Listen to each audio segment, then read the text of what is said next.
Hello everyone. तो आज हम लोग शुरू करने वाले हैं अपना नेक्स्ट ब्लॉक जो कि है ब्लॉक नंबर 3। ठीक है, इसमें बेसिक कॉन्सेप्ट्स पढ़ने हैं और ब्लॉक 3 में हमें यूनिट 7 से लेकर अप्रॉक्स 13 तक पढ़ना है। ठीक है, तो यहाँ से बस हमारा नया ब्लॉक शुरू हो रहा है। यूनिट में क्या है, कल्चर एंड सोसाइटी। अब ध्यान देना है, इस जो भी लेक्चर्स में हम पढ़ेंगे इसमें से आपको शॉर्ट नोट्स करके क्वेश्चंस पूछे जाते हैं। ठीक है ना, कोई भी एक टॉपिक उठा के दे दिया जाएगा, उसमें आपको उसको एक्सप्लेन करना होगा। ठीक है, चलिए, छोटे छोटे टॉपिक्स हैं लेकिन बहुत सारे हैं। Culture and biology. ठीक है, अब देखा जाए कुछ ना कुछ डिफरेंसेस होते हैं हमारे कल्चर और बायोलॉजी में। ठीक है, जो इम्पोर्टेंट है ह्यूमन सोसाइटी को कंपेयर करने के लिए कि ह्यूमन सोसाइटी और एनिमल्स क्या हैं, अलग अलग हैं। जैसे बहुत सारी चीज़, हम भी तो एक एनिमल ही हैं, तो बहुत सारी चीज़ें मिलती जुलती भी हैं। सेम बायोलॉजिकल ट्रेट्स देखने को मिलते हैं, जैसे हंगर हो गया, हमें प्यास लगती है, sex. It can also be said that animals do have certain behavior patterns like human। हमारी तरह जो एनिमल्स हैं उनके भी कुछ बिहेवियर पैटर्न्स मैच करते हैं, बट कुछ डिफरेंसेस भी हैं। ठीक है, जैसे हंगर एंड सेक्स जो है वो क्या है, बायोलॉजिकल फैक्ट्स है। एनिमल्स जो भी हैं, यहाँ लिखते चलते हैं, एनिमल्स हो गए, ह्यूमंस हो गए, इनमें ये चीज़ें आपको क्या मिलेंगी, कॉमन मिलेंगी। ठीक है ना, भूख इन्हें भी लगती है, भूख हमें भी लगती है। सेक्स के जो अर्ज हैं वो एनिमल्स में भी हैं, हमारे में भी हैं। ठीक है, but it is the culture which determines this urges are channelise. ठीक है ना, इस अर्ज को हम क्या कर सकते हैं, चैनलाइज कर सकते हैं। In human society social behaviour is transmitted from generation to generation. यानी हमारे ह्यूमंस में क्या हो रहा है, कम्युनिकेशन या सोशल बिहेवियर जो है वो ट्रांसमिट हो रहा है। ठीक है ना, वाया कम्युनिकेशन। ठीक है, एनिमल्स में क्या होता है, ये हेरिडेटरी होता है। ठीक है, और हमारे में क्या होता है, ये कम्युनिकेट होता है। ठीक है, चलिए आगे बढ़ते हैं। अब देखा जाए human society from the complex insect society as the insects are, मतलब अब इसमें हम देखें तो हम जानते हैं कि हमें बिहेव कैसे करना है, एनिमल्स नहीं जानते हैं कि उन्हें बिहेव कैसे करना है। उनके बिहेवियर कुछ कुछ हैं जो हमसे मैच करते हैं, बट उन्हें पता नहीं है कि बिहेव कैसे करना है। ये भी एक डिफरेंसेस हो सकता है। ठीक है, culture can be transmitted through coding, classifying, passing experience through language, distinct human trait. अब हमारे जो भी कल्चर हो, ठीक है ना, कल्चर्स बहुत सारे हैं, आगे हम देखेंगे। तो कल्चर में हो क्या रहा है, कल्चर का कुछ कोड है, कुछ रूल्स है, उसको क्लासिफाई किया गया है। जो भी एक्सपीरियंस हमारे जो पुराने जनरेशन के लोग हैं वो अपने एक्सपीरियंस को शेयर करते हैं, फिर आगे वाली जनरेशन उसको टूक ओवर करती है। जो सही है उसे लेती है, नहीं सही लग रहा है उसे छोड़ देती है। ठीक है, अब एग्जाम्पल के लिए एक और डिफरेंस देखा जा सकता है कि हमारे में ह्यूमंस क्या कर सकते हैं, ह्यूमंस के कुछ सिंबल्स होते हैं। ठीक है ना, एनिमल्स में ये आपको देखने को नहीं मिलता है। ठीक है, जैसे नेशनल फ्लैग हो गया, ये सिर्फ पीस ऑफ क्लोथ नहीं है। ठीक है, एक सिंबल है जिसका कुछ मीनिंग है। ठीक है ना, उसी तरीके से जैसे क्रिश्चियन का जो क्रॉस होता है, ठीक है ना, ये भी एक सिंबल है। तो इसका क्या है, कुछ मीनिंग है हम ह्यूमंस के लिए। ठीक है, सिंबल ऑफ सेल्वेशन कहा जाता है। अब उसी तरीके से आ जाता है कल्चरल ट्रेट और कल्चर कॉम्प्लेक्स। मैं ये रीड करके भी बताऊंगा, लेकिन अभी साइड में आपको छोटे से में तुरंत समझ में आ जाए वो एक एग्जांपल दे रहा हूँ। मैं ये लिख रहा हूँ ट्रेट, ठीक है, इससे बड़े में लिख दे रहा हूँ कॉम्प्लेक्स। यानी कि ट्रेड छोटी बात हो गई, छोटी छोटी चीजें जो हो गई कल्चर की, उसे हम ट्रेड्स कह देते हैं। और किसी कल्चर की बहुत सारी चीजों जो ट्रेड्स को मिला के, टोटल ट्रेड्स को जब हम सम कर देते हैं, लिख दे रहा हूं मैं, ट्रेड्स का जब हम सम टोटल कर देते हैं तो वो क्या हो जाता है, हमारा कल्चर कॉम्प्लेक्स। ठीक है, चलिए अब समझते हैं। Traits are smallest elements of culture. ठीक है, बहुत सारे कल्चरल ट्रेड्स होते हैं। ठीक है, each culture has certain components of traits like ritual, सबके रिचुअल्स अलग अलग होते हैं, फेस्टिवल को सेलिब्रेट करने का तरीका अलग होता है। ठीक है, जिससे हमें समझ आता है कि इसका मतलब कोई एक्स कल्चर है वो वाई कल्चर से क्या करता है, डिफ्रेंशिएट करता है, अलग रहता है। ठीक है, जैसे पैर छूना, हाथ मिलाना, ठीक है ना, पार्टिकुलर डाइट फॉलो करना, साड़ी पहनना, ठीक है, ये सब को हम क्या बोलते हैं, cultural traits. When cultural traits combine together by they produce cultural complex। ठीक है ना, जब हम कल्चरल ट्रेड्स को मिला देते हैं तो वो कल्चर कॉम्प्लेक्स हो जाता है। ठीक है, अब मजूमदार और जो मदन है वो क्या कह रहे हैं, culture complex is not an institution but outcome of interaction between several institution. तो कल्चर कॉम्प्लेक्स कैसे बन रहा है, बहुत सारे ट्रेड्स जब आपस में मिल रहे हैं, ठीक है ना, उनका इंटरेक्शन हो रहा है तो कल्चर कॉम्प्लेक्स बन जाता है। ठीक है, या interrelation of cultural traits भी इसे बोल सकते हैं। अब जैसे कि एग्जांपल दिया हुआ है, कावा ड्रिंकिंग जो है वो सेमोन्स में देखा जाता है, वहाँ का एक कल्चर है, कल्चरल ट्रेट है, but it is not about drinking the non alcoholic beverage but there are rituals of preparing and serving the beverage. ठीक है, ध्यान से समझिएगा, ये जो कावा है ये कल्चरल ट्रेट की तरह तो यूज होता है, इससे सब ड्रिंक करते हैं, बट इसको प्रिपेयर करने का तरीका, ठीक है ना, इसको सर्व करने का तरीका, ठीक है, फर्स्ट कप जो होता है वो गॉड को चढ़ाया जाता है। ठीक है, इन सब को अगर हम मिला रहे हैं तो हम क्या बोल रहे हैं कि ये कावा कॉम्प्लेक्स है। ठीक है, बस ऊपर की ही चीजों को आपको समझाने के लिए एक एग्जांपल का यूज किया गया है। ठीक है, चलो आगे बढ़ते हैं हम। कैरेक्टरिस्टिक्स ऑफ कल्चर क्या है। ठीक है, कल्चर को हम क्या बोलते हैं, सोशल है। ठीक है, ह्यूमन बीइंग है सोशल एनिमल। ठीक है, culture is shaped by social interaction and is bound by social relation with in the members of a group. कोई भी ग्रुप है, जैसे सोसाइटी है हमारी, सोसाइटी में आपके क्या होते हैं, सोशल रिलेशंस होते हैं। ठीक है ना, अब जैसे आपके दादा दादी हो गए, ठीक है, आपके मदर फादर हो गए, आपके भाई बहन हो गए, फिर आपके पापा के भाई हो गए कजिन, तो ये पूरा क्या कहलाता है, किनशिप कहलाता है। ठीक है, इसमें छोटे छोटे आपको रिलेशनशिप्स देखने को मिल रहे हैं। ठीक है, culture regulate the behaviour of members of a group and fulfil men's needs like hunger shelter clothing.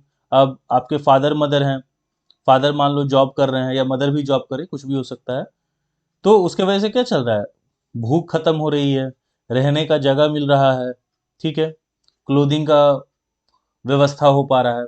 तो ये सब क्या है, ऐसे ही हमारी बहुत सारे लोगों को मिला देते हैं तो फिर सोसाइटी बनती, तो इसीलिए कल्चर को क्या माना जाता है, सोशल माना जाता है।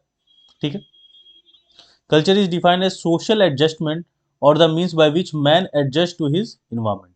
इंसान क्या करते हैं, एडजस्ट करते हैं अपने इन्वायरमेंट को। ठीक है, सोशल होके।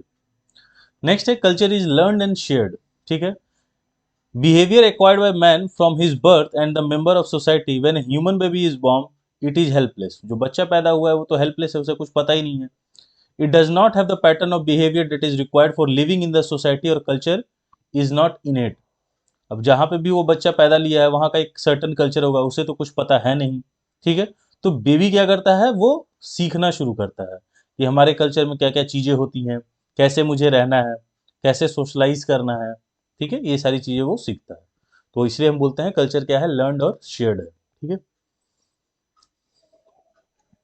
जैसे यहाँ पे भी लिखा हुआ है, man becomes human by acquiring the culture of a particular society and thus called culture bearing animal. The influence of culture on human beings is hence deep rooted. ठीक है ना, जिस भी कल्चर में वो रह रहा है वो डीप रूटेड इसलिए है क्योंकि वो धीरे धीरे जब बड़ा होते जाता है तो अपने कल्चर की चीज़ों को वो सीखते जाता है, मानते जाता है, फॉलो करते जाता है। बहुत सारे रूल रेगुलेशंस उसे पता चलते हैं, कुछ को वो फॉलो करता है, कुछ को फॉलो नहीं भी करता है। ठीक है, कल्चर इज ट्रांसमिटेड। अब कल्चर भी देखा जाए वन जनरेशन से शिफ्ट होके अदर जनरेशन में जाता है। ठीक है, समटाइम्स क्या होता है, वो कल्चर डिफ्रेंशिएट होता है, other other Nations other other states में जाता है। ठीक है,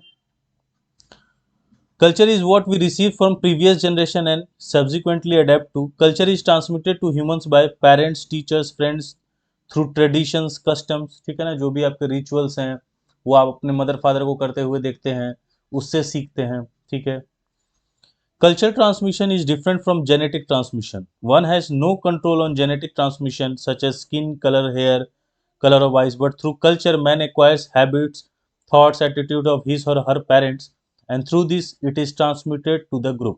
ठीक है ना, तो हम जान रहे हैं कि जो जेनेटिक डीएनए है वो तो हम चेंज नहीं कर सकते, जो मिला है वो वैसा ही रहेगा, बट कल्चर की जो चीज़ें हैं वो क्या करते हैं, हम अडेप्ट करते हैं, सीखते हैं अपने मदर फादर से, अपने इन्वायरमेंट से।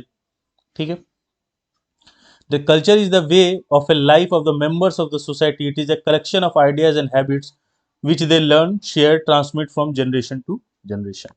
ठीक है, कल्चर क्या होता है, सिंबॉलिक होता है, ठीक है। अब सिंबॉलिक का मतलब क्या है, सिंबल में का मतलब है कि उसका कुछ ना कुछ वैल्यू होता है, ठीक है, या हमने उसे वैल्यू दे रखा है। जैसे ये क्रॉस हो गया, ओम का साइन हो गया, है ना, स्वास्तिक का आपने साइन देखा होगा, गलत बन गया, ठीक है, स्वास्तिक का अपना एक सिंबल है, उसकी अपनी एक वैल्यू है, ठीक है। जैसे नेशनल फ्लैग वाला एग्जांपल अभी ऊपर हमने देखा था, उसका भी कुछ ना कुछ मीनिंग है। क्रॉस का भी एग्जांपल ऊपर हमने देखा था, ठीक। Culture is dynamic, it is no longer seen as static, natural, well bounded and independent of political power. Culture is constantly undergoing change, ठीक है ना, कल्चर में आप हमेशा चेंज होते हुए दिखेंगे। समटाइम्स बोलना तो नहीं चाहिए, लेकिन आप अभी फर्स्ट ईयर में ही हैं, तो धीरे धीरे सीखेंगे। कल्चर डायनेमिक तो है ही, तो कल्चर कभी कभी क्या करता है, अच्छी चीज़ों को भी अडॉप्ट करता है, गलत चीज़ों को भी अडॉप्ट करता है, ठीक है ना। हो सकता है एक जनरेशन ऐसी आएगी जो क्या करेगी, बस चीज़ों को फॉलो कर रही है, और एक जनरेशन ये आती है जो सवाल पूछती है कि क्या इस चीज़ को फॉलो करना है, क्या ये सही है, ऐसा हम कर क्यों रहे हैं, इसका कोई बेनिफिट है, ठीक है ना। तो ये सारे चेंजेस हमें देखने को मिलते हैं। समटाइम्स क्या होता है, एक्सटर्नल फोर्स, इसको भी समझ लीजिए आप, एक्सटर्नल फोर्स के वजह से भी कल्चर में चेंज आ जाता है, ठीक है। आगे ही अभी जस्ट थोड़े देर बाद या थोड़े स्लाइड के बाद हम इस चीज को समझेंगे कि क्या होता है, एक्सटर्नल फोर्स या कोई और कल्चर आ जाए, जैसे एक कल्चर वन हो गया ए, एक कल्चर हो गया बी। अब ये कल्चर अपना फॉलो कर रहे हैं, बी अपना फॉलो कर रहे हैं, लेकिन इसके कुछ ना कुछ चीजें जो हैं, जो कुछ ना कुछ ट्रेट्स जो हैं, कल्चर के जो ट्रेट्स हैं, वो ए भी फॉलो करने लग गया, ठीक है।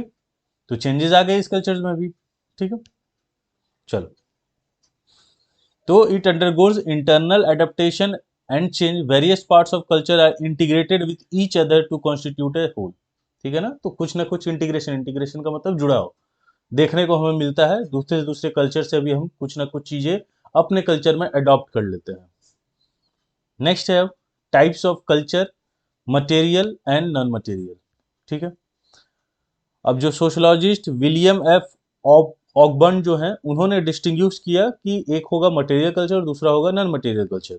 मटेरियल कल्चर क्या होगा, विच सेटिस्फाइज द मटेरियल नीड्स, ठीक है ना, ह्यूमन बींग्स के, लाइक हाउसेज हो गया, means of transport, factories, food items, ये सब क्या है, मटेरियल चीजें हैं, ठीक है ना। मटेरियल नीड्स को फुलफिल करेगा ह्यूमन ह्यूमन के, ठीक है। और ये टेंजिबल भी होता है, टेंजिबल इन नेचर, जिसको हम फील कर सकते हैं, टच कर सकते हैं। नॉन मटेरियल कल्चर क्या होगा, जो नॉन टेंजिबल एस्पेक्ट्स है, लाइक कस्टम हो गया, आइडिया हो गया, इसे हम टच नहीं कर सकते हैं, ठीक है, सिर्फ फील कर सकते हैं। बिलीफ हो गया, पैटर्न्स ऑफ कम्युनिकेशन हो गया, सिंबल्स हो गए, ठीक है। अब एलिमेंट्स ऑफ कल्चर, क्या क्या एलिमेंट्स होते हैं कल्चर में। फर्स्ट होता है हमारा लैंग्वेज, ठीक है ना, हर कल्चर का आप देखोगे अलग अलग लैंग्वेजेस हैं। इंडिया में आपको काफ़ी ज़्यादा डाइवर्सिटी देखने को मिलेगा इसका, लैंग्वेजेस का। The essence of the culture is reflected in the language which facilitates day to day interaction, क्योंकि कोई ना कोई भाषा तो चाहिए। देखिए, ये कल्चर है, ये तीन, जब लोगों की बात हो रही है तो इमोजीज बना दिए जाए, ठीक है। अब इन्हें इंटरेक्ट करने के लिए कोई ना कोई तो लैंग्वेज चाहिए, ठीक है। अब कल्चर कोई भी हो, एक दूसरे से ह्यूमंस जब इंटरेक्ट कर रहे हैं तो उनका क्या होगा, एक लैंग्वेज होगा, ठीक है। अब ये लैंग्वेज ही क्या करता है, डिस्टिंग्विश करता है human beings from other species. It is instrumental in the transmission of cultural tradition from one generation to another and it is infused with the meaning. For example, Arab world में देखा गया था, वो depend रहते थे camels पे, इसलिए उन्होंने 3000 वर्ड्स बना रखे हैं सिर्फ कैमल्स पे, ठीक है। When we describe vegetables like drumstick, bitter gourd, in Indian words we don't use any adjective, ठीक है ना। जैसे ये bitter या stick, है ना, टिंडा जो हो गया, अब कहीं कहीं टिंडा बोलते हैं, कहीं कहीं क्या बोलते होंगे पता नहीं मुझे, ठीक है। इंडिया में ही बहुत अलग अलग नामों से बोला जाता होगा, कोई घिया बोलता है, कोई लौकी बोलता है, कोई निनुआ बोलता है, ठीक है। लेकिन हम क्या करते हैं, इंग्लिश में क्या दे दिया गया, इसका एक एडजेक्टिव जोड़ दिया गया, बिटर, स्टिक, लेकिन हमारे हिंदी लैंग्वेज में देखोगे तो ऐसा कुछ आपको देखने को नहीं मिलता है, ठीक है। But the English words reflect the taste और appearance of this vegetables, language and culture are interview, ठीक है ना। Belief, belief is a statement और idea about reality which people accept as true. जिन चीजों पे बिलीव है, उन लोग जो लोग होते हैं उन्होंने एक्सेप्ट कर लिया है कि हाँ ये चीजें सही हैं, तो वो उनका बिलीफ बन जाता है, ठीक है ना। For example, many people in India believe in God and many auspicious occasion like marriage. जैसे बता देता हूँ क्या लिखा हुआ है।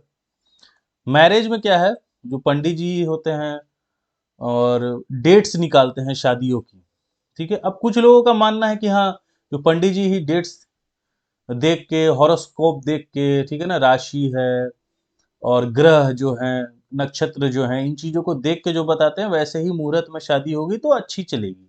ऐसा क्या है, बिलीफ है, ठीक है। नहीं तो देखा जाए क्रिश्चियंस, ठीक है ना, क्रिश्चियनिटी तो हमारे इंडिया के बाहर देखा जाए तो बहुत फैला हुआ है। सबसे बड़ी रिलीजन तो क्रिश्चियंस की ही है, पॉपुलेशन। वहां तो कोई डेट्स नहीं होता तो शादियां तो चलती हैं। तो ये क्या है, हमारा बिलीफ सिस्टम है कि नहीं, हम हमारे हिंदू धर्म में क्या है, इन डेट्स के हिसाब से ही शादियां होती है तो अच्छी रहती हैं। उनका जीवन काफी हैप्पीनेस से भरा रहता है, इसलिए ये हमारा बिलीफ है, हमने मान लिया और ये चीजें चल रही हैं, ठीक है।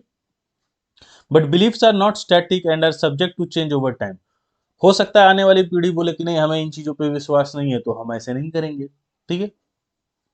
चलिए आगे बढ़ते हैं। यानी इससे हमें क्या पता चल रहा है, बिलीफ सिस्टम के बारे में पता चल रहा है, ठीक है ना, कि कोई कल्चर का अपना बिलीफ होता है। जब वहां के लोग उन चीजों को एक्सेप्ट कर लेते हैं कि हाँ ये चीजें सही हैं, तो वो एक बिलीफ सिस्टम बन जाता है और वो भी फिर generation to generation carry forward होता है, ठीक है। चलिए आगे बढ़ते हैं। जैसे पीपल माइग्रेटिंग टू सिटीज में shed off some of the superstitious belief, but in many other occasion the belief towards something is so strong that we may not able to let it go, ठीक है ना। जैसे जैसे मान लो मैं चल गया अमेरिका, ठीक है ना, तो मैं बोल रहा हूँ कि ये सब चीज़ों को क्या मानना, क्या फर्क पड़ता है। लेकिन मान लो मेरे बच्चे की शादी है और मैं बचपन से तो रहा हूँ इंडिया में, तो मेरे दिमाग में आएगा ये क्वेश्चन कि यार नहीं, पंडित जी से डेट्स दिखवा लेते हैं, उसी के हिसाब से यहाँ मैं शादी करवा दूंगा बच्चों की। तो क्या हुआ, जैसे ही कोई ओकेजन आया, मेरा बिलीफ सिस्टम जो था इतना स्ट्रांग था कि मैं वापस से उसी चीजों पे चला गया जिन चीजों को मैंने बोला था कि मैं नहीं मानूंगा। ये बताने की कोशिश हो रही है, ठीक है ना। नॉर्म्स, अब नॉर्म्स क्या है, रूल्स ऑफ सोसाइटी है, ठीक है, जो गाइड करता है behaviour of the members of the society. जैसे social norms are the groups develop and group held standards of behaviour of the group members, they direct the conduct of members of the society, or it is the guideline for appropriate behavior. For example, in every society there are norms governing dressing patterns, ठीक है ना।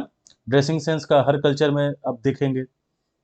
इन particular occasion we tend to wear a particular kind of dress. हमारे भी religion में देखेंगे कि different different types of हमें clothes देखने को मिलते हैं। जैसे हमारे में, फिर मैं वही बात बोल रहा हूँ, अभी आप फर्स्ट ईयर में हैं तो अभी उस लेवल पे आपको चीज़ें बताई जा रही, धीरे धीरे आगे बढ़ोगे और भी अच्छे अच्छे टॉपिक्स आएंगे तो डिटेल में बताया जाएगा। जैसे अभी एग्जाम्पल के लिए, हमारे में काला कलर को शुभ नहीं माना जाता है, ठीक है ना। कोई भी रिलीजियस जो इवेंट होते हैं उसमें काला कपड़ा को बोला जाता है कि नहीं पहनना चाहिए, अशुभ है, ऐसा बोला जाता है, ठीक है। तो क्या हुआ, एक ड्रेसिंग पैटर्न बन गया।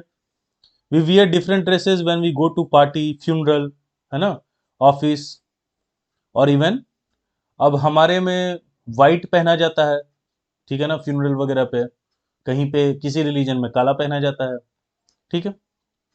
But norms vary from society to society, अलग अलग सोसाइटी में नॉर्म्स अलग अलग होते हैं। जैसे अब नॉर्म्स हर चीज के लिए होते हैं, ठीक है ना। मैरिज के अलग नॉर्म्स होंगे, एक शादी अलाउड है नहीं है, एक रिलीजन में कुछ और होगा, दूसरे रिलीजन में कुछ और नॉर्म्स हैं। तो ये सब क्या है, रूल्स, ठीक है। अब देखा जाए नॉर्म्स क्या हो सकते हैं, फॉर्मल और इनफॉर्मल। फॉर्मल क्या है, जो लिखे हुए हैं कहीं, ठीक है ना, और अगर आप उसको वायलेट करते हो तो कुछ ना कुछ पनिशमेंट भी हो सकता है। इनफॉर्मल क्या है, फॉर्मली रिटन डाउन नहीं है और जनरली एक्सेप्टेड है, यानी लोगों ने मान रखा है इसलिए वो चीजें फॉलो हो रही हैं, ठीक है। अब जैसे अब्राहम क्या बोल रहे हैं, formal norms are explicit norms like the explicit rules imposed by the school about uniforms. ठीक है, अब स्कूल ने बोला है तो यूनिफॉर्म आपको जो बोला गया है वही पहनना है, सबको वही पहनना है। Implicit norms can be some restriction on the public display of affection और norms governing dress that we discuss above. ठीक है ना, जो ड्रेसेस के बारे में ऊपर बात हुई कि फ्यूनरल है तो ये ड्रेसेस पहनने हैं, कोई ओकेजन है तो इस कलर के ड्रेसेस पहनने हैं, इसके बारे में। नॉर्म्स को फर्दर क्लासिफाई किया जा सकता है फोकवेज, मोर्स एंड लॉज में। ठीक है, फोकवेज क्या हो गया आपका, इनफॉर्मल रूल्स हो गया। ठीक है, which guide our actions, for example do not poke your nose. ठीक है ना, जब एल्डर्स बात कर रहे हैं, आप बड़े बूढ़े जो लोग हैं वो बात कर रहे हैं, तो ऐसे नाक में उंगली नहीं लगाना है, या नाक नहीं साफ करना है, या छींकना नहीं है। ठीक है ना, या मतलब रुमाल वगैरह रख के छींकना है। ठीक है, मोर्स क्या हो गए, मोर्स वो फोकस हो गए जो इंपॉर्टेंट है वेलफेयर ऑफ द ग्रुप। ठीक है ना, when the relation of welfare is added to folk words they are converted to mores. ठीक है ना, जैसे इधर समझाता हूं मैं। पहला तो हो गया फोकवेस, दूसरा हो गया आपका मोर्स, तीसरा हो गया आपका लॉस। फोकवेस क्या है, कुछ इनफॉर्मल रूल्स हैं कि ऐसा नहीं करना है, बड़ों को देखना है, पैर छूना है, ये सारी चीजें हैं। ठीक है ना, लेकिन अगर ये जो भी फोकवेज में जो चीजें आ रही है अगर वो वेलफेयर से रिलेटेड है तो उसे हम क्या कह देते हैं, मोर्स कह देते हैं। ठीक है, अब लॉज किसे कहेंगे, law grow out of mores and have a rational element in them और they are formally established rule. अब ये क्या है, अच्छा यहां पे भी लिख दे रहा हूं, ये इनफॉर्मल है, इनफॉर्मल है बट अगर वो वेलफेयर से रिलेटेड है तो मोर्स हो गया, और जो फॉर्मल हो जाएगा, जो कहीं ना कहीं लिखा हुआ है या बहुत लोगों ने मान रखा है, ठीक है ना, उसे हम लॉस कह देंगे। तो इसमें सबसे पावरफुल कौन होगा, लॉज होगा, क्यों, क्योंकि फॉर्मली एक्सेप्टेड है। उसके बाद कौन सा हो जाएगा, क्योंकि ये वेलफेयर से रिलेटेड है तो सेकंड ये हो गया, और सबसे नीचे में कौन आ गया, क्योंकि ये इनफॉर्मली है। ठीक है, तो फॉकवेज सबसे कम स्ट्रिक्ट होगा, तो स्ट्रिक्टनेस में नंबर 1 ये, नंबर 2 ये, नंबर 3 ये। चलिए आगे बढ़ते हैं, वैल्यूज। वैल्यूज क्या होते हैं, general guidelines regarding the conduct in the society unlike norms. Norms क्योंकि रूल से रिलेटेड है। ठीक है, जैसे values are agreement among members of the society as to what is desirable, what is undesirable in the society, क्या सही है और क्या गलत है। ठीक है, they are generalised standards that define what is good और बैड, अगली और beautiful. Values are those are the way people conduct themselves in the society. It reflects the orientation of individuals group towards achieving essential goals of society. जैसे paying attention when national anthem, ठीक है ना, राष्ट्रगान हो रहा है तो आपको अटेंटिव रहना चाहिए। ठीक है ना, एल्डर्स की रिस्पेक्ट करनी चाहिए, तो ये क्या है, इंडियन सोसाइटी का वैल्यू सिस्टम है। ठीक है, क्यों ऐसा करना चाहिए, सही है ये, बड़ों की रिस्पेक्ट करनी चाहिए, ये बात सही है। नेशनल एंथम है, कितने सारे लोग शहीद हुए। ठीक है ना, तो और हमारे पैट्रोटिज्म से भी रिलेटेड है, इसलिए हमें थोड़ा अटेंशन शो करना चाहिए। ठीक है, तो ये क्या है, ये सही है, डिजायरेबल है। चलिए आगे बढ़ते हैं, सैंक्शंस। सैंक्शन क्या है, सीधी बात है भाई, पेनाल्टी या rewards for the social conduct of a person. Sanctions can both be positive और negative. Conformity to norm prescribes positive sanction. ठीक है ना,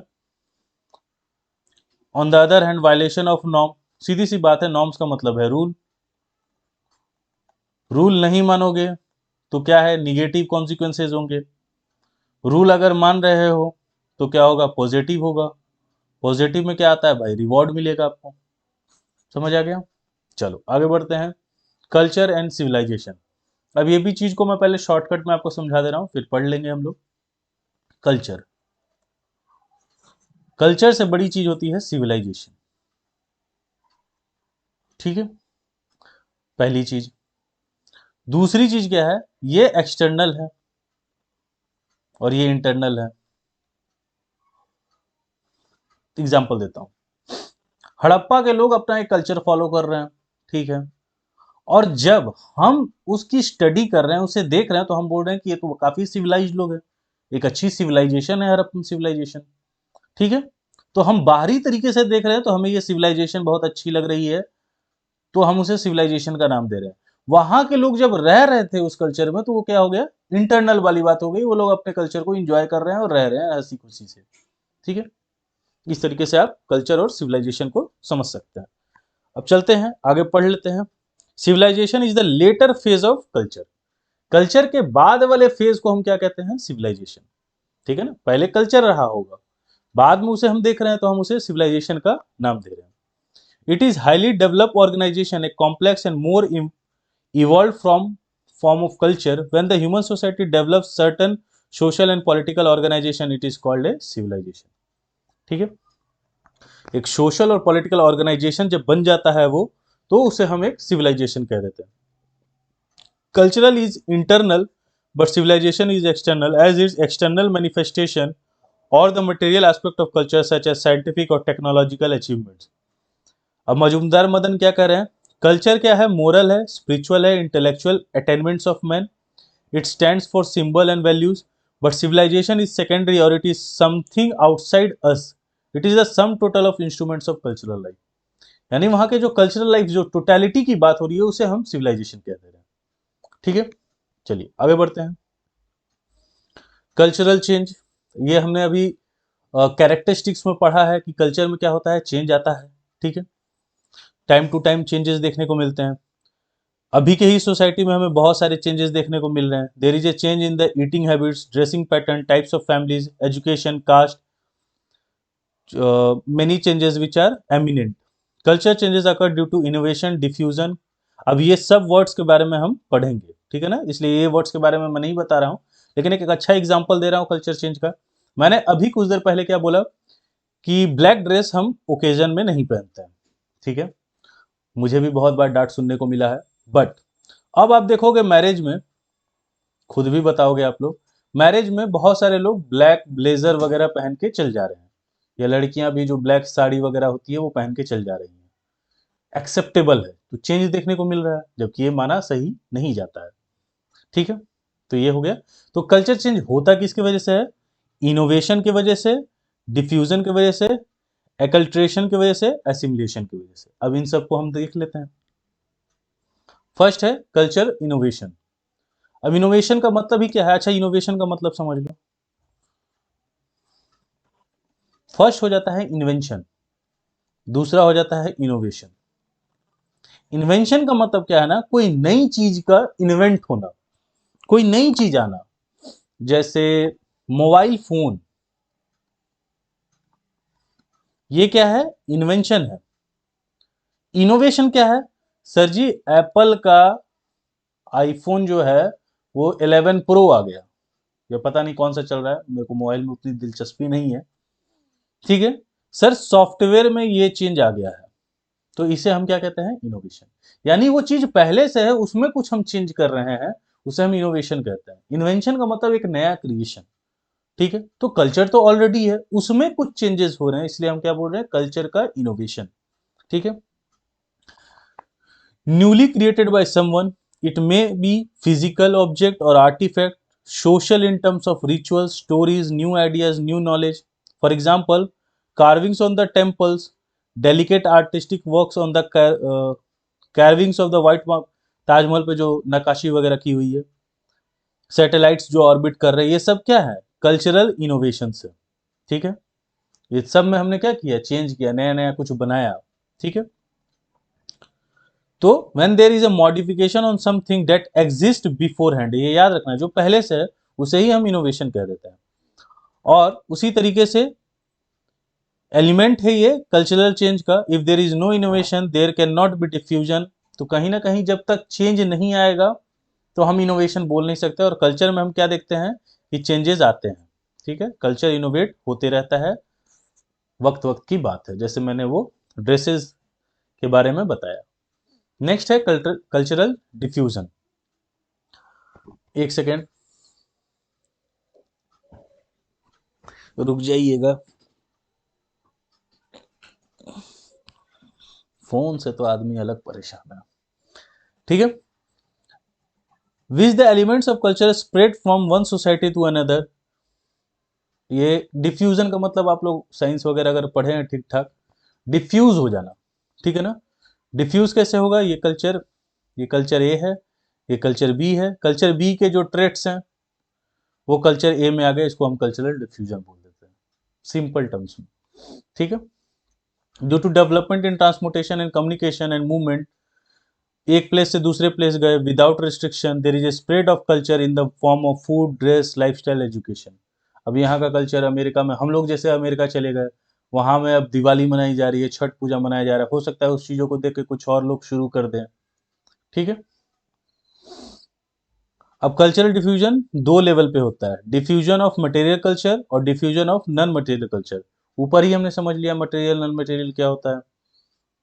अब क्या है, the elements of non material culture are more resistance to change than the material culture. Material culture तो तुरंत तुरंत चेंज होता है, बिल्डिंग्स नए नए आ रहे हैं, ट्रांसपोर्टेशन का जरिया, कम्युनिकेशन का जरिया, ये तो बदल जाता है और सारे लोग इसे एक्सेप्ट कर लेते हैं। बट जो नॉन मटेरियल चीज है लाइक रिलीजन, कल्चर, कल्चर के जो नॉर्म्स हैं उसे सारे लोग जल्दी एक्सेप्ट नहीं करते हैं, जो पुरानी बनी हुई है उसे ही लोग फॉलो करते हैं, ठीक है। It refers to the cultural lag, cultural lag भी मैं बताऊंगा शॉर्टकट तरीके से। To refer the maladjustment in which non material culture fails to adjust the rapidly changing material condition. For example, अब जैसे वेस्टर्न कल्चर हमारे यहाँ आया, ठीक है, foreign ideas then to accept foreign technology, हम फॉरेन टेक्नोलॉजी तो तुरंत एक्सेप्ट कर लेते हैं लेकिन फॉरेन कल्चर एक्सेप्ट नहीं करते हैं। We accept technology much faster as it make our life much easier, but we are unable to change our ways of life accordingly. In fast changing society, cultural lag is very prominent as change in one. चलो पहले ये देख लेते हैं, मतलब मैं shortcut तरीके से बता दे रहा हूँ। कल्चरल लैग, अब जैसे तुम्हारे दादाजी हुए, ठीक है, रिलीजन उनका भी वही है जो आपका है, बट उस टाइम पीरियड का जो कल्चर था और आपके टाइम पीरियड का जो कल्चर है उसमें डिफरेंसेस हैं। अब इसका जो गैप बनता है ना, ये जो गैप दिख रहा है आपको, इसी को हम कल्चरल लैग कह देते हैं, कि वो किस कल्चर में रह रहे थे और आप किस कल्चर में रह रहे हो। जब आपके दादाजी रहते थे तो वो एरिया गांव में आता था, आज वो अर्बन एरिया में आ गया है, तो कल्चरल लैग हो गया है, ठीक है। और कुछ बताना हो इसमें, अब ये जैसे देख लो,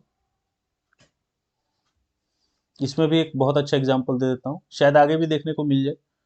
अब वेस्टर्न कल्चर आया, इंडस्ट्रियलाइजेशन आया हमारे कंट्री में, तो अब इंडस्ट्री में और कास्ट सिस्टम वैसे ही था, ऊंच नीच बनी हुई थी सोसाइटी में, upper caste lower caste touch नहीं कर सकते, ये सारी अनटचेबिलिटी। अब क्या है, इंडस्ट्री में जब आप भी वर्कर हैं और ये भी वर्कर है, दोनों को साथ ही में काम करना होगा, अगल बगल खड़े होकर काम करना होगा या बैठ के काम करना होगा, चीजें तो टच होंगी। आप बोल रहे हो कि नहीं मैं छोटे कास्ट वाले के साथ काम नहीं करूंगा, मत करो काम। तो जो लोगों ने उन चीजों को एक्सेप्ट किया वो काम कर रहे हैं, वो आगे भी बढ़े। जो लोग क्या है बोल रहे हैं कि नहीं मैं छोटे कास्ट वाले के साथ काम नहीं करूंगा, वो पीछे छूट गए, उनका क्या हो गया, कल्चरल लैक हो गया, ठीक है। दो एग्जांपल से आपको समझा दिया, आई थिंक समझ आ गया होगा। In fast changing society cultural lag is very prominent, ये तो बताया ही। अच्छा, this sometimes disturb the balance of society and brings anomie, ठीक है। अब ये कॉइन किया था एमिलिया डर्काइम ने, which refers to a condition which normative order of the society is broken down. In this situation, there may be slight contradiction and confusion or serious deterioration and disintegration in the society. Anomie को बस negative aspect समझ लो, जैसे कुछ चीजें society को जोड़ के रखती है और कुछ चीजें क्या करती है, सोसाइटी को तोड़ती है। जो चीजें सोसाइटी को तोड़ रही हैं उसे ही हम एनॉमी बोल रहे हैं, ठीक है। और एक क्या बोलूं मैं, चीजों को तोड़ मतलब सोसाइटी को तोड़ना, सोशल ऑर्डर को ब्रेक करना, ये सब क्या कहलाता है, एनोमी कहलाता है, ठीक है। चलिए नेक्स्ट है हमारा acculturation. Cultural diffusion brings with the question of cultural contact. When two cultures come in contact, there is some interchange of idea and culture leading to cultural diffusion. But when the way of life of one culture is in the process of change under the influence of another culture, it is called acculturation. It may lead to either a least partial modification of one culture or may result in substantial transformation in acculturation the minority culture still retain some of its cultural elements. ध्यान से समझना, culture A, culture B, ये culture को मैं बोल रहा हूं dominant है, ठीक है। अब क्या होगा, ये कल्चर का इन्फ्लुएंस इस कल्चर पे इतना ज्यादा है ना कि इसके इतने पार्ट पे तो यही छा गया, यानी ए कल्चर वाले जो हैं अब बस इतने ही बच गए हैं, बाद बाकी सारा जो बी कल्चर की चीजें थी वो इस ए कल्चर में आ गई है, कुछ पार्ट ही बच गया है।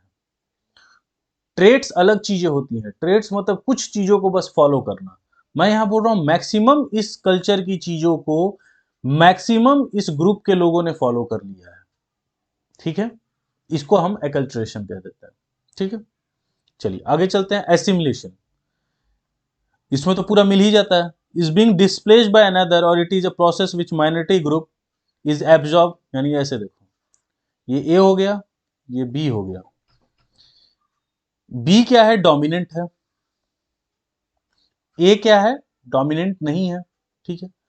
अब ये पूरी तरीके से जो ऐसे सॉरी ये जो बी वाला था ना, ये पूरी तरीके से अब क्या बन गया, ए बन गया पूरी तरीके से, इसका कुछ नहीं बच गया, कुछ भी नहीं।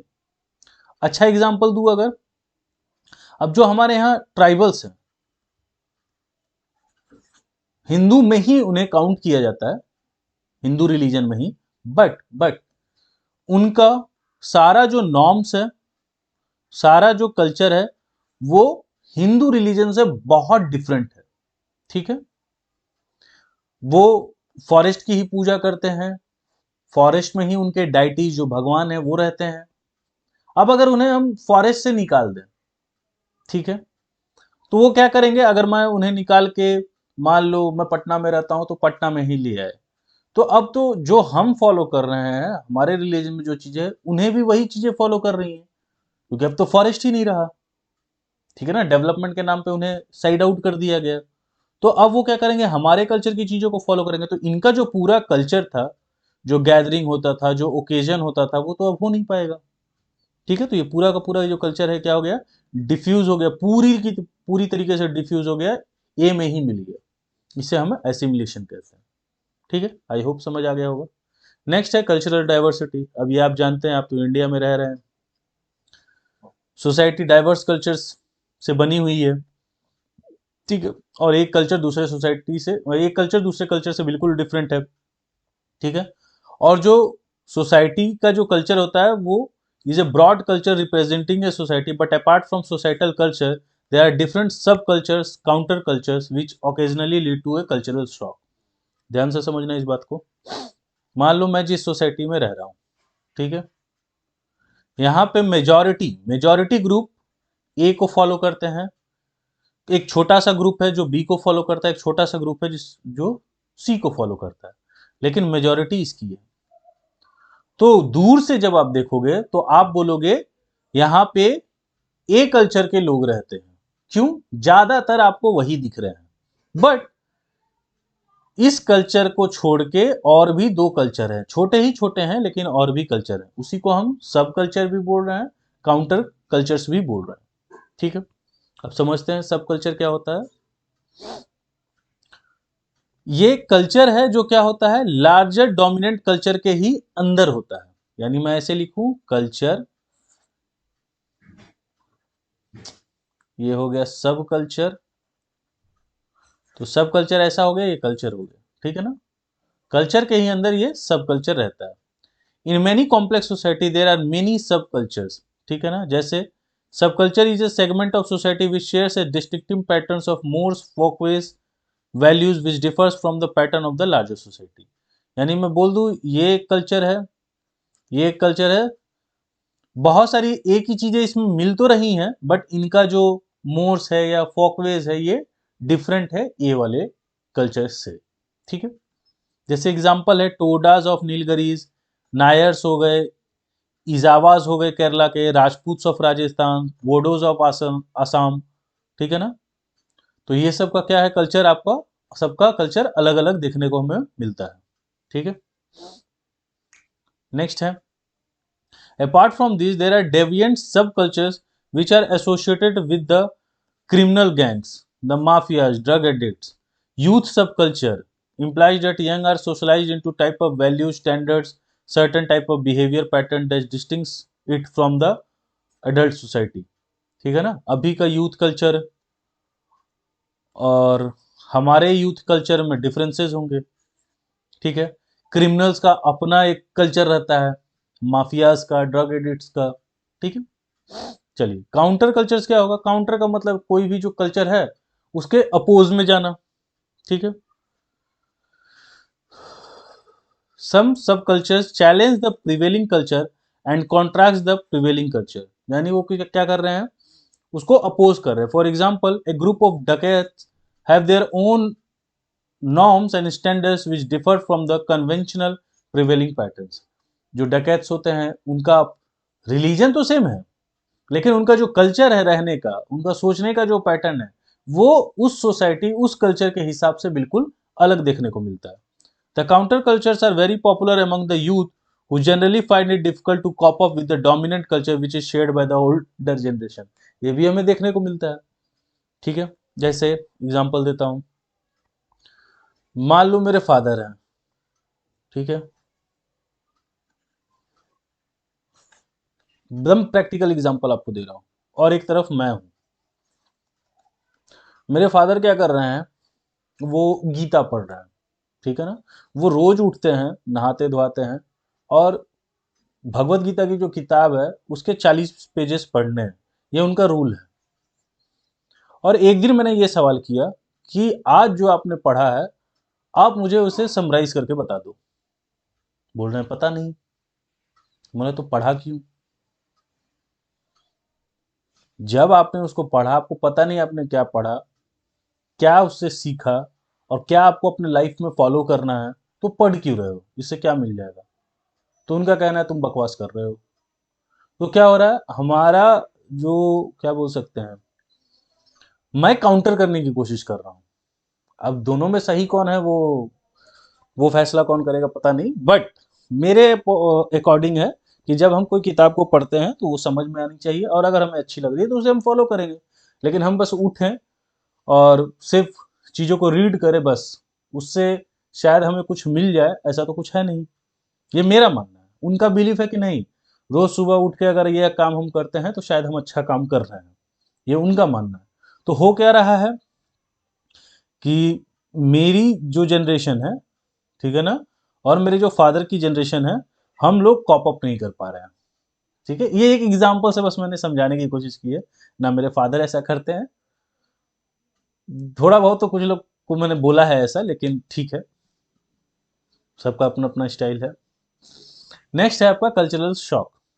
When people come across unfamiliar culture and unable to cope up with it, they suffer maladjustment. In this situation, they face a cultural shock. As our society has many subcultures, we may not be aware of all of them, and we confront the ways of living of some. जैसे एक बहुत अच्छा example देता हूँ, cultural shock का मतलब क्या है? अगर अगर अगर आप लकी हैं तो, जो मैं बताने जा रहा हूँ, अगर आपके कोई भी दोस्त ट्राइबल कम्युनिटी से हैं, ठीक है, मुझे ऑफर तो मिला है, लेकिन मैं चाहता भी हूं, लेकिन नहीं हो पाया। ट्राइबल कम्युनिटीज में अगर आपके दोस्त हैं ना, तो आप उनके ओकेजन्स को पूछिएगा, रिचुअल्स को पूछिएगा, और फूडिंग, ठीक है ना, जो प्रिपेयर की जाती है वो पूछिएगा। मैं लिटरली बोल रहा हूं, मेरे 2-3 दोस्त हैं, सिर्फ सुनने से आप इतने अमेज्ड हो जाएंगे, इतना आपको लाइवली फील होगा ना। ऐसे तो मेरे दोस्तों ने मुझे कहा था कि तेरे को चलना है तो तू चल के हमारे ओकेजन में वो पार्टिसिपेट कर सकता है, कोई दिक्कत नहीं है। इनके जो भी अब रिचुअल्स और ये सारी चीज़ें होती हैं वो फॉरेस्ट में होता है। वहाँ पे जो जो ड्रिंक्स भी बनते हैं ना, वो सब नेचुरल तरीके से बनाए जाते हैं। ठीक है ना, अलग अलग फ्रूट्स को लेके बहुत अमेजिंग होता है, और बहुत सारी चीज़ें हैं जो मैं नहीं यहाँ बताना चाह रहा। लेकिन आप एक बार उनसे पूछिएगा, जानिएगा, बहुत आपको अमेजिंग लगेगा। आपके लिए वो क्या है, कल्चरल शॉक। क्यों? ऐसा कुछ आपने कभी देखा ही नहीं है, सुना ही नहीं है, ना आप कभी मतलब ऐसे ओकेजन में रहे हैं। तो ऐसे में हमें क्या लगता है, शॉक लगता है, इसी को हम कल्चरल शॉक कहते हैं। ठीक है, और मैं ज्यादा अमेज 3 चीजों से था, मैं वो 3 चीजों का बस जिक्र कर देता हूँ। कुछ ड्रिंक्स जो थे, ठीक है ना, उन ड्रिंक्स की वजह से मैं काफी अमेज था। दूसरा, वहां जो डांसिंग सिंगिंग होती है, ठीक है, उससे मैं अमेज था। और तीसरा, ये चीज जो हो रही है ये पब्लिक गैदरिंग में हो रही है। ठीक है, ये तीनों चीजें मुझे काफी अच्छी लगी। पब्लिक गैदरिंग का मतलब समझ रहे हो, जैसे मैं ये नहीं बोलता कि हम दिवाली में सेलिब्रेट नहीं करते हैं, करते हैं हम दिवाली में सेलिब्रेट। बट शहरों में खास तौर पे क्या हो जाता है, आपके घर में आप अपना दिया वगैरह जला लिए, पूजा पाठ कर लिए, पटाखा छोड़ लिए, दूसरे जो घर वाले हैं उन लोगों ने अपना कर लिया। लेकिन ऐसे पब्लिकली पूरी सोसाइटी मिल के हंसी मजाक करे, बातचीत करे, फेस्टिवल्स को एंजॉय करे, उसका एक अलग मजा है। तो वहाँ की पूरी कम्युनिटी एक साथ है, एक प्लेस पे है। जो यंग लोग हैं, जो ओल्डर जनरेशन है, वो आपस में बैठ के बात कर रहे हैं, ड्रिंक्स का एंजॉय कर रहे हैं, डांसिंग हो रहा है, सिंगिंग हो रहा है, इसका एक अलग मजा है। ठीक है, चलिए, तो मेरे लिए ये शौक था। आपको पता नहीं, आप भी कहीं कहीं के बारे में सुनते होंगे तो आपको भी शौक लगेगा। ये तो आपके प्रीवियस ईयर में क्वेश्चंस पूछे गए, 1 या 2 या 4 बार भी पूछे गए। एथनोसेंट्रिज्म का मतलब क्या है, ये विलियम ग्राहम समनर ने कॉइन किया था। ठीक है, जिसमें क्या समझा जाता है, एक कल्चर अपने आप को सुपीरियर समझता है दूसरे कल्चर से, सीधी सी एक बात। और ये चीज सिर्फ कल्चर्स में नहीं है, रिलीजन में भी है। बहुत ऐसे मौकों पे आप सुनेंगे कि हर कोई दूसरे रिलीजन की बुराई कर रहा है और अपने रिलीजन को सुपीरियर बता रहा है। ठीक है, चलिए। It further said that it leads to people exaggerate everything in their folk ways which differentiate them from others. On the basis of this feeling, other cultures are judged in relation to one's own culture. तो यहाँ बात मैं culture की कर रहा हूँ, जैसे south Indian feel करते हैं कि हमारा कल्चर ज़्यादा अच्छा है नॉर्थ वालों से। ठीक है, हाँ, नॉर्थ से मेरे को एक चीज़ याद आया, बस मैं ऐसे ही शेयर कर दे रहा हूँ आपसे। बस कहीं सुना था इसलिए मैं इस चीज़ को बता दे रहा हूँ। खास तौर पे जो हमारा ये साइड है, ठीक है ना, आसाम, त्रिपुरा, नागालैंड, ठीक है, एक तो यहाँ के जितने लोग हैं उनको हम चाइनीज बोल देते हैं, जो अपने आप में ही काफी अपमानजनक बात है। They are not Chinese, they are Indians, पहली बात। और अलग अलग नाम से चिंकीज और क्या क्या हम बोलते हैं, एक तो ये गलत है, पहली चीज। दूसरी चीज मैं आपको बता देता हूँ, इंपॉर्टेंट, पैट्रोटिज्म, देशभक्ति जो इनके अंदर है ना, वो शायद ही कहीं आपको देखने को मिले। जितने भी नॉर्थ ईस्ट के लोग हैं, देशभक्ति कूट कूट के भरी हुई है इनमें। तीसरी चीज बताता हूं, साउथ इंडियंस भी कल्चर को फॉलो करते हैं, लेकिन नॉर्थ ईस्ट, ये जो बीच वाला हिस्सा है ना, इसकी बात करूं मैं, बिहार, यूपी, इन सब को छोड़ के इनका जो कल्चर है, ये अपने कल्चर को बहुत अच्छे से फॉलो करते हैं। ठीक है, अच्छा, इनका जितना डेवलपमेंट होना चाहिए था ना, अगर आप उस एरिया में गए हैं, आप तो टूरिज्म की वजह से गए होंगे, आप वहाँ का लाइफस्टाइल देखिए, कितना हेक्टिक है, कितना हेजार्डस है। फिर भी वो वहाँ रहते हैं, अपने लाइफ को एंजॉय करते हैं वो। ठीक है ना, तो वहाँ जितना डेवलपमेंट होना चाहिए था ना, सबसे कम डेवलपमेंट ही हमारे नॉर्थ ईस्ट में हुआ है। और मेजॉरिटी इंडियंस, हम सब लोग, यूपी, बिहार, जितने लोग हैं, हमें बस इनकी राजधानी पता है, इससे ज्यादा कुछ नहीं पता होगा। नागालैंड की राजधानी क्या है, त्रिपुरा की राजधानी, हमने बस इतना ही जाना है, और कुछ नहीं जाना है इस नॉर्थ ईस्ट के बारे में। ठीक है, तो रिस्पेक्ट मिलनी चाहिए इनको, ये मेरा कहना है। ठीक है, ये तो हम टॉपिक ही पढ़ रहे हैं कि हर कल्चर अपने आप को सुपीरियर दिखाता है दूसरे कल्चर से। ठीक है, लेकिन कल्चर सब अच्छे हैं हमारे इंडिया में। ठीक है, सब एक कल्चर दूसरे कल्चर से अलग है और बहुत अच्छे हैं, लेकिन पहले हमें ये चीज़ें ख़त्म करनी चाहिए। ठीक है, वी आर इंडियंस। नेक्स्ट है कल्चर रिलेटिविज्म। ठीक है ना, इसमें क्या है, हम इवेल्युएट करते हैं एक कल्चर को बाय इट्स ओन स्टैंडर्ड और in its own context rather than from our own cultural lens. सीधी सी बात है, जैसे ये मेरा कल्चर है, मैं अपने ही कल्चर को इवेल्युएट कर रहा हूँ, किसी से कंपेयर नहीं कर रहा हूँ। ठीक है ना, कंपेयर करूंगा तो फिर वो बड़ा छोटा वाली बात हो जाएगी। ठीक है, Every element of the culture has function unique to the group which shares the culture. Many customs and practices in a culture should not be judged as right or wrong. यही बात मैंने बोला, कोई सही और गलत नहीं है, गुड और बैड नहीं है, but are to be understood in terms of their function. यानी कोई नॉर्म्स बना है, जैसे एग्जांपल देता हूं, एक ही शादी करनी है, ठीक है, ये रूल बना है, तो जरूर इस रूल का कोई मीनिंग है, इसका इस रूल का कुछ ना कुछ फंक्शन है, और अगर वो फंक्शन सही है तो ये रूल को रहना चाहिए। विडो रीमैरिज अलाउड नहीं था, यानी किसी के हस्बैंड की डेथ हो गई तो विडोज को भी जलना पड़ता था, सती प्रथा था। तो एक के मर जाने की वजह से उसकी जो वाइफ है उसको भी मार देना ये गलत था। एक इंसान किसी भी रीजन की वजह से अगर मर जाता है, उसकी वाइफ को भी मार दिया जाए, ये गलत है। तो चलो इस चीज को हमने समझा, इस चीज को एक्सेप्ट किया, तो कल्चर में चेंज आया ना, ठीक है। तो फंक्शन के आधार पे, अच्छा फिर वही है, हस्बैंड अगर डेथ हो गया और नई शादी ही हुई है, विडो है वो, तो उनको भी जीवन में खुश रहने का अधिकार है, तो उनकी दोबारा शादी भी हो सकती है, ये भी हमने एक्सेप्ट किया। तो फंक्शन हमें देखना है कि वो फंक्शन सही है या नहीं है। फंक्शन अगर अपना रिक्वायरमेंट फुलफिल नहीं कर रहा है तो हमें उसमें चेंज लाना चाहिए, ठीक है। Many Americans wonders why the Indian farmers refuse to eat their cows even they starve, ठीक है। Cultural relativism may lead to xenocentrism which is opposite of ethnocentrism. Xenocentrism is the belief that other cultures is superior. ये तो उल्टा है, इसमें हम ध्यान से समझना। जेनोसेंट्रिज्म का मतलब क्या हो रहा है कि हम अपने कल्चर को दूसरे कल्चर से कंपेयर कर रहे हैं और बोल रहे हैं कि हमारा कल्चर सुपीरियर है, ठीक है।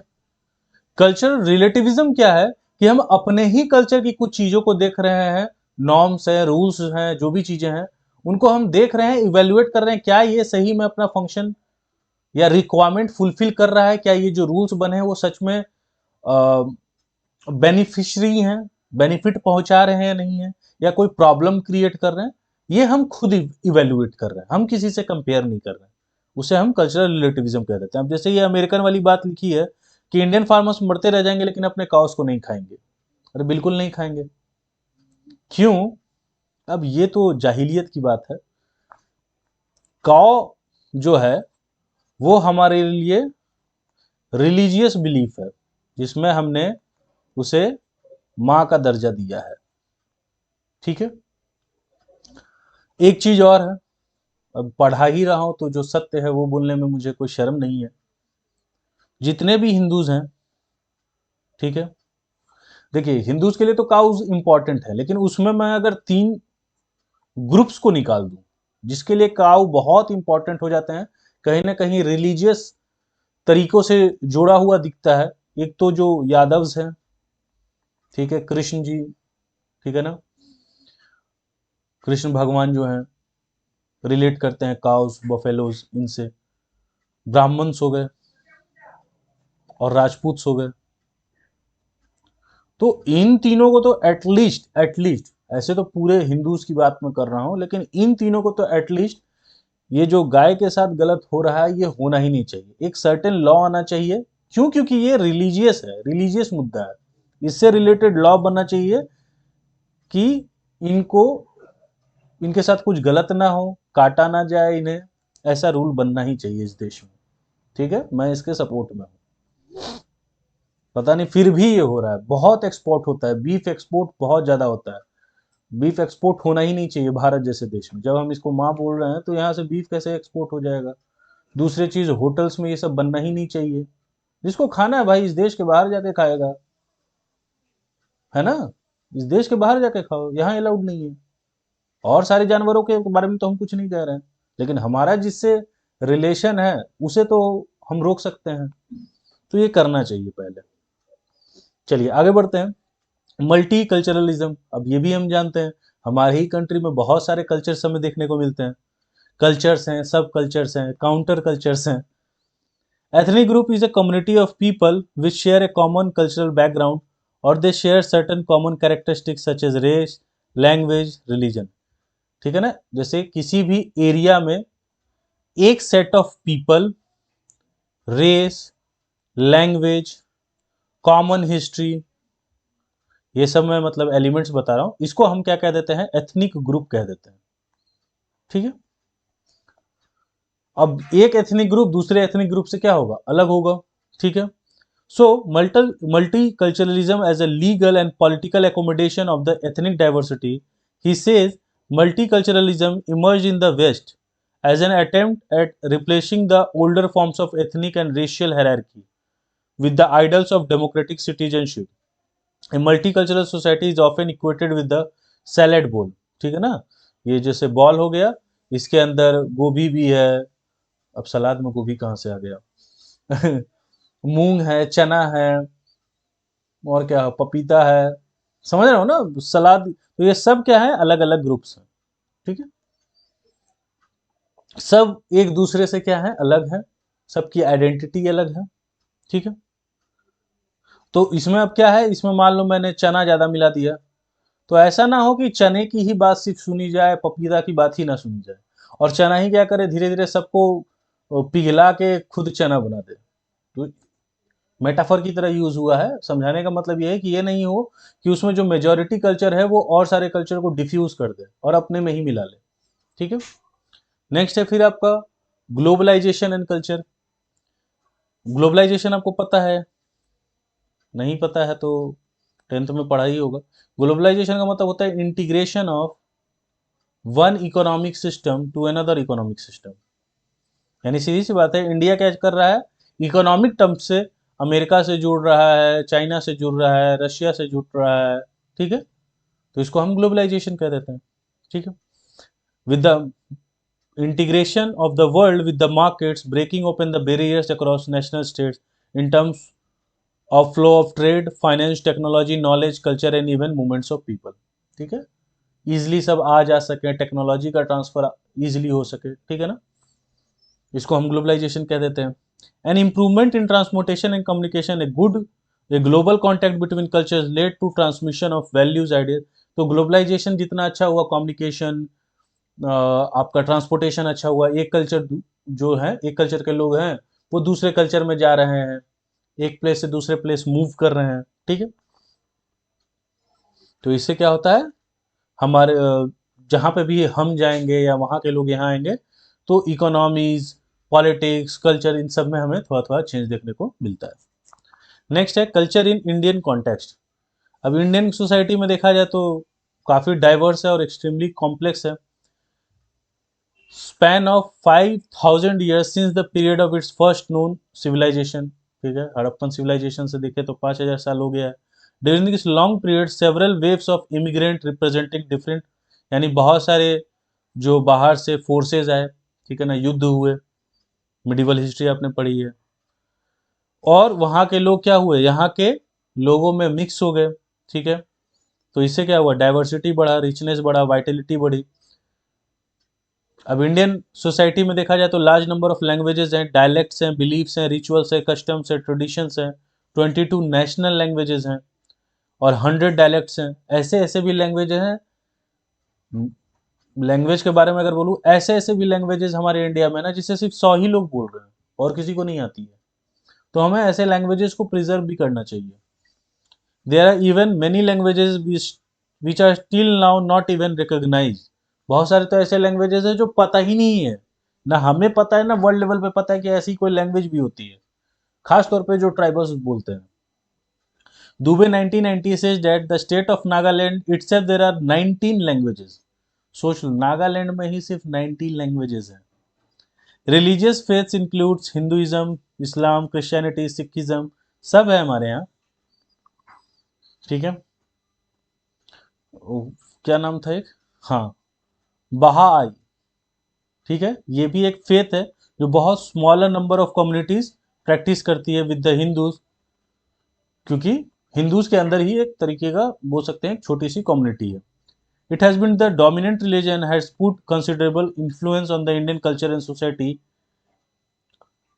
हिंदूज के बारे में बात हो रही है। People in India belong to different caste, sub caste, jati and social classes. Each caste has their unique rituals, rules, customs. ठीक है ना, सबके अपने अपने रिचुअल्स हैं।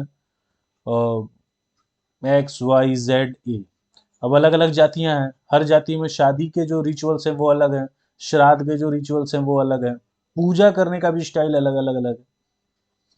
Indian society is also characterise by sharp contrast और इनइक्वालिटीज, बहुत सारी हमें इनइक्वालिटी भी देखने को मिलती है। On the one hand there are very rich people, the elites who are comparatively smaller in number, and the on other hand the vast majority people who are poor or working classes, in the middle are the middle classes। यानी ध्यान से समझना इस चीज को, हमारे country में जो 1% पॉपुलेशन है जिसको हम रिचर बोल रहे हैं, रिच बोल रहे हैं, ये 70% कंट्रोल करती है वेल्थ वर्ल्ड का, मतलब इंडिया का। बाद बाकी जो कितने बच गए 90, या इसको 10% मान लो, बाद बाकी 90% के पास क्या है, बस 30% ऑफ द वेल्थ है। तो ये क्या है, इनइक्वालिटी नहीं दिख रहा है कि सिर्फ 10% लोगों के पास 70% वेल्थ है इंडिया का, और जो बाकी 90% है उसके पास 30% है। तो इससे इनइक्वालिटी देखने को मिलती है। Moreover the Indian society is also home of number of tribal communities, जिनका अपना ही कल्चरल आइडेंटिटी है, हेरिटेज है, बहुत सारे कल्चरल ट्रेडिशन है, like classical, folk and tribal. ठीक है, और अब तुम्हें ये बताना होगा लिटिल ट्रेडिशन और ग्रेट ट्रेडिशन, जिसको रॉबर्ट रेडफील्ड ने दिया था। देखो ये मैं बता देता हूँ शॉर्टकट में। एक हो गया लिटिल ट्रेडिशन, एक हो गया ग्रेट ट्रेडिशन। तुम लोग तो संस्कृताइजेशन भी नहीं जानते होंगे, संस्कृताइजेशन क्या है, डिसंस्कृताइजेशन क्या है, सब पढ़ना है बाबू, आगे सब पढ़ोगे। ठीक है, ग्रेट ट्रेडिशन क्या है ना, रिटन है, ये रिटन नहीं है, नॉट रिटन। ठीक है, अब कैसे समझाऊं इसको, इससे पहले मैं तुमको कुछ और समझा देता हूं, इजी रहेगा तुम्हारे लिए, उसी से क्योंकि मिलता जुलता है तो आसानी से समझ आएगा। संस्कृताइजेशन, डिसंस्कृताइजेशन। ठीक है, इस कॉन्सेप्ट को दिया था हमारे इंडिया के एमएन श्रीनिवास ने। ठीक है, संस्कृताइजेशन क्या है कि जो भी उस टाइम के जो अपर कास्ट पीपल्स थे, वो लोग जो भी चीजों को प्रैक्टिस करते थे उसे क्या करते थे, कॉपी किया जाता था बाय लोअर कास्ट पीपल। ठीक है, तो इस प्रोसेस को हम क्या बोल रहे हैं, संस्कृताइज। जैसे मान लो ब्राह्मण, राजपूत, जो भी हैं अपर कास्ट के लोग, वो लोग तिलक लगा रहे हैं, तो जो लोअर कास्ट के लोग हैं वो भी क्या कर रहे हैं, तिलक लगा रहे हैं। क्यों, कि हमें भी उस हिसाब से स्टेटस मिलेगा, सोशल रिस्पेक्ट मिलेगी। ठीक है, ये हो गया संस्कृताइजेशन। डिसंस्कृताइजेशन क्या हो गया, जब लोअर कास्ट की चीज अपर कास्ट वाले फॉलो करने लगे, जैसे लीकर पीना, मांस खाना। ठीक है ना, बहुत सारे अपर कास्ट मांस खाते हैं, लीकर पीते हैं, तो ये किसकी चीजों को फॉलो कर रहे हैं, लोअर कास्ट की चीजों को फॉलो कर रहे हैं, तो इसे हम क्या बोल दिए, डिसंस्कृताइजेशन। तो इसी के तरीके से आपका सेम कॉन्सेप्ट हो जाता है लिटिल ट्रेडिशन और ग्रेट ट्रेडिशन। लिटिल ट्रेडिशन की चीजें लिखी हुई नहीं है, नॉट रिटन है। ठीक है ना, ग्रेट ट्रेडिशन की चीजें लिखी हुई है, कॉडिफाइड है वो।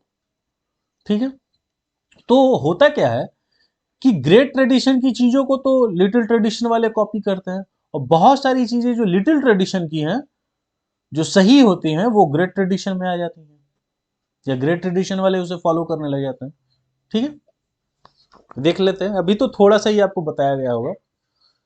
The little tradition are unwritten and transmitted orally. ठीक है ना, on the other hand great tradition are written tradition and are found in literature and religious text, though in the present context there has been much overlap between tradition and there has been an interaction between two tradition. अब इसी में ही पार्कोलाइजेशन, ये सब words होते हैं, लेकिन आगे पढ़ेंगे तो अच्छे से पढ़ाऊंगा मैं। नेक्स्ट है कल्चरल यूनिटी एंड इंटीग्रेशन। इतने डाइवर्सिटी के बाद भी देखा जाए, इंडियन सोसाइटी में आपको यूनिटी दिखती है, यूनिटी इन डाइवर्सिटी। ठीक है, एससी दुबे जो है वो क्या कह रहे हैं, इंडिया क्या है, सेकुलर स्टेट है। ठीक है ना, जिसके पास अपना कॉन्स्टिट्यूशन है, डिफरेंट जो कम्युनिटीज हैं जो स्मॉल इन नंबर है उनको प्रोटेक्ट किया जाता है, उनकी सेफ्टी सेफ गार्ड दिया जाता है, वेरियस रिजर्वेशंस वगैरह प्रोवाइड किए जाते हैं। ठीक है, क्यों, बस प्रिजर्व करने के लिए। ठीक है, moreover the different facets of the culture like religion, music, art, architecture, painting, dance, drama, habits, custom, have contributed to the unity and integration of India, क्योंकि सबके अपने अपने कल्चर हैं, सबका अपना अपना म्यूजिक, रिलीजन, आर्ट, आर्किटेक्चर, ठीक है ना। तो इससे यूनिटी और इंटीग्रेशन ऑफ इंडिया हमें मतलब इसको कंट्रीब्यूट करता है। दुबे और क्या कह रहे हैं, problem persists that many also have spawned a recent decades like ethnic movements, religious fundamentalism, linguistic conflicts, regionalism, which pose a major challenge to the contemporary Indian society। और ये सारे प्रॉब्लम्स भी हैं, एथनिक मूवमेंट्स, कम्युनल राइट्स, ठीक है ना, एक cast दूसरे कास्ट से लड़ाई कर ली, एक रिलीजन दूसरे रिलीजन से लड़ाई कर ली, एक रीजन बोल रहा है कि मैं बड़ा हूँ, एक रिलीजन बोल रहा है मैं छोटा हूँ, रिलीजन में भी और रीजन में भी। जैसे बिहार गरीब राज्य, महाराष्ट्र अमीर राज्य, फिर भी मान लो बजट का अगर आप ज़्यादा हिस्सा दे दे रहे हो महाराष्ट्र को, जो पुअर है उसकी आप हेल्प नहीं कर रहे हो। ये सब एग्जाम्पल्स हैं, ये सब भी हमारे कंट्री में देखने को मिला है। लिंग्विस्टिक अभी लड़ाई हो रही थी, हिंदी क्यों नहीं बोल रहे हो, ठीक है ना, इस पे लड़ाइयाँ चली, जबकि ऐसा होना नहीं चाहिए। मेन आधार देखो, इन सब का मेन जो लड़ाई है ना, ये जो लैंग्वेज वाली लड़ाई के बारे में बता रहा हूं मैं, इसका मेन रीजन है इकोनॉमिक, ठीक है। बोलोगे सर ये कैसे, इसको भी समझ लो। वैसे भी ये लास्ट टॉपिक हाँ खत्म हो गया है, समझा ही देता हूँ ये। देखो मैं ले लेता हूँ एग्जांपल महाराष्ट्र का ही, ठीक है ना, कि मराठी बोलने को कहा जा रहा था, सिंपल एग्जांपल। और एक ले लेते हैं पंजाब का एग्जांपल, ठीक। देखो ये है बिहार, यूपी, ठीक है। यहाँ पे ये है एक किसान, ये है मालिक, ऑनर, ये है लेबर। ऑनर बोल रहा है कि मेरे खेत में कुछ काम करना है, कितना रुपया लोगे, तो बोल रहा है घंटे का 700 रुपया लूंगा, ठीक है। बिहार यूपी का आदमी गया, बोल रहा है भाई काम चाहिए, बोला कितने में करोगे, बोल रहा है 700 में, बोला 700 में नहीं, कुछ कम में करोगे तो बोलो, बोला सर 500 में कर दूंगा। इन्हें तो जॉब चाहिए ना, इन्हें तो नौकरी चाहिए, 500 में हो गया। अब इससे क्या है, इससे ये आदमी खफा है, ठीक है, कि जॉब तो मिल गई किसी बाहरी को। दूसरी प्रॉब्लम क्या है ना, कि ये आदमी सोच रहा है कि बाहरी के आने के वजह से अब काम मुझे भी मिल सकता है, बट मेरे को 500 से अब नीचे अपना बताना पड़ेगा कि मैं 400 में कर दूंगा, तभी मेरे को ये काम मिल पाएगा। तो जो पहले हालत थी अब हालत बुरी हो रही है, समझ आ रहा है, ठीक है। ये हो किसके साथ रहा है, ये जो हिंदी बोलने वाले, हिंदी बोल रहे हो मार के भगाओ, ये सब क्या है, लोअर क्लास। ध्यान रखना तुम सोशियोलॉजी के स्टूडेंट हो, हर एक वर्ड तुम्हारे लिए इंपॉर्टेंट है। क्लास अलग चीज है, कास्ट अलग चीज है, ध्यान रखना। क्लास इकोनॉमिक कॉन्सेप्ट है, कास्ट रिलीजियस कॉन्सेप्ट है। तो लोअर क्लास के लोग हैं ये लोग, ठीक है।